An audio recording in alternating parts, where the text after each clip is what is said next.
काफी संकट है, केंद्र सरकार यूरिया नहीं दे रही, त्राही त्राही मची हुई, कितना सहमत है आप उनके साथ? छत्तीसगढ़ में बाजार में यूरिया है, सहकारी सोसाइटी में यूरिया नहीं है। मतलब यूरिया छत्तीसगढ़ में उपलब्ध है।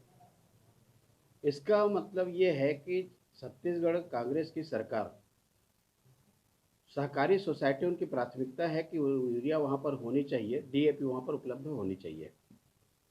लेकिन जानबूझ करके ये प्रॉब्लम क्रिएट कर रही है केंद्र सरकार को बदनाम करने के लिए। खरीफ में भी आप लोगों ने देखा है कि जिस प्रकार से बाजार में यूरिया उपलब्ध रही और ब्लैक मार्केटिंग हुआ, 600-700 रुपये तक यूरिया खरीदे और अभी भी वही स्थिति है।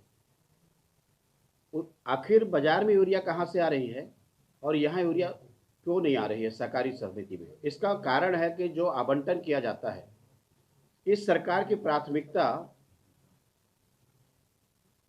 सहकारी सोसाइटी और किसान नहीं है। इस सरकार की प्राथमिकता है कि ब्लैक मार्केटिंग करके अपने लोगों को कैसे पैसा कमाया जा सके, उसके लिए उसको प्रोत्साहन करना और इसके लिए उसको आवंटन ज़्यादा देना। और इसका जो परिणाम है छत्तीसगढ़ के किसान भुगत रही है। खरीफ में जो फसल लिए थे, मुझे लगता है अभी ज़्यादा से ज़्यादा 25% 30% फसल है। यूरिया का शॉर्टेज तो कभी हुआ ही नहीं इस सीजन में। छत्तीसगढ़ में 15 साल बीजेपी की सरकार रही, कभी खाद की संकट नहीं आई। छत्तीसगढ़ राज्य निर्माण हुआ तो यूरिया की संकट थी, खाद की संकट थी, उस समय कांग्रेस की सरकार थी।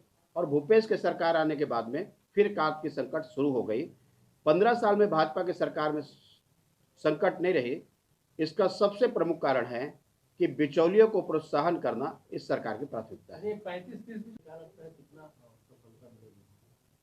अभी तक जितने भी जानकारी आ रही है, और 10 तारीख को आपको उसका पुख्ता प्रमाण मिल जाएगा कि छत्तीसगढ़ मॉडल हिंदुस्तान में कहीं कोई किसी को पसंद नहीं है। उत्तर प्रदेश की जनता भी इसको खारिज कर दी है और ये केवल प्रोपोगंडा में लगे हुए हैं। इसके पहले आसाम में जाकर के उन्होंने इस मॉडल को प्रस्तुत किया था, आसाम की जनता ने इसको खारिज कर दिया। 2023 में छत्तीसगढ़ की जनता खारिज करने वाली है। तो ये प्रोपोगंडा से कोई चुनाव नहीं जीत सकता। आप छत्तीसगढ़ को एक बार धोखा दे के चुनाव जीत लिया है, लेकिन उत्तर प्रदेश की जनता को मालूम है, प्रबुद्ध नागरिक है और उनको मालूम है कि छत्तीसगढ़ में क्या चल रहा है, तो निश्चित रूप से इनके मॉडल को वो खारिज करने वाले हैं। अफसर भी लड़ रहे हैं, कर्मचारी भी आपस में मारपीट कर रहे हैं। पूरे प्रदेश में अराजकता की स्थिति निर्मित हो गई है, कानून व्यवस्था की स्थिति बदहाल है और इस सरकार की बस की बात नहीं है। राजधानी रायपुर में एक नई संस्कृति को कांग्रेस सरकार ने जन्म दिया है, वो है चाकू घोंपने वाली। लगातार 3-4 दिन से देख रहे हैं कि राजधानी में चाकू घोंप करके हत्याएं हो रही है और इसी तर्ज पर पूरे प्रदेश में। तो जब आपका राजधानी, जहां पर मुख्यमंत्री है, जहां पर सारे मंत्री हैं, जहां पर गृह मंत्री है, यदि अराजकता की स्थिति रायपुर में आप बना करके रखे हुए हैं, तो आखिर प्रदेश में इसका क्या संदेश जा रहा है? कुल मिलाकर के कानून की व्यवस्था की स्थिति समाप्त हो गई है। पुलिस का काम अपराधियों को पकड़ना नहीं है, पुलिस का काम राजनीतिक दल के कार्यकर्ताओं को प्रताड़ित करना है।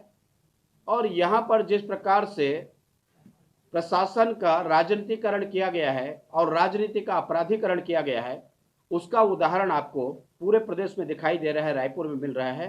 पूरे प्रदेश में कानून की व्यवस्था की स्थिति ठप हो गई है। और गृह मंत्री जी का उसके बाद में एक बयान तो आ जाए इस विषय को लेकर के। पुलिस अधिकारी जो लगे हुए हैं वो अपने कानून व्यवस्था को बनाने को छोड़ करके सारे काम में लगे हुए हैं। लेकिन जिस प्रकार से यहाँ पर मोटरसाइकिल की लगातार चोरी होती है, अगवा करके ले जाते हैं, उसके बाद में यहाँ पर चाकू मार देते हैं, लेकिन कोई उसको बोलने वाला नहीं है। एक बात आनी चाहिए सरकार की तरफ से, तो सरकार की तरफ से कोई बात भी नहीं आ रही। देखिए, हमारा तो पहले भी हमने कहा है कि झीरम घाटी के जांच हो गई है, उसका प्रतिवेदन आना चाहिए और सार्वजनिक उसको करना चाहिए। यदि उसमें कुछ बाकी है तो उस बात को सरकार को बातचीत करनी चाहिए। जब तक एक जो जांच आयोग बनाई गई है और उसका प्रतिवेदन जब तक सामने ना आ जाए, मुझे नहीं लगता दूसरे बनाने से उसका कोई लाभ मिलेगा। कुल मिलाकर के छत्तीसगढ़ की सरकार ये चाह रही है कि वो उसका खुलासा ना हो, और इस खुलासा से पता नहीं क्यों सरकार घबराई हुई है। ये 5 कंपनियों ने गोबर से बिजली बनाने को लेकर एमओयू किया है, पूरे छत्तीसगढ़ में नई उद्योग नीति लागू करने के बाद में जो एमओयू किए उनका हश्र हम लोग देख चुके हैं कि कोई यहाँ पर आकर के काम करने वाले नहीं है। इनकी गोबर की व्यवस्था भी लगभग खरीदी अब बंद हो गई है, और बंद होने के बाद में जो बिजली की बात कर रहे हैं, आज बिजली का सबसे बड़ा संकट छत्तीसगढ़ में है, जहां पर जीरो पावर कट के राज्य के मुख्यमंत्री रहते हुए डॉक्टर रमन सिंह ने इतना बिजली का यहाँ पर उत्पादन उनके राज्य में हुआ, लेकिन आज बिजली का उत्पादन भी कम हो रहा है, और यहाँ पर पावर कट के जो है वो समाप्त हो रही है।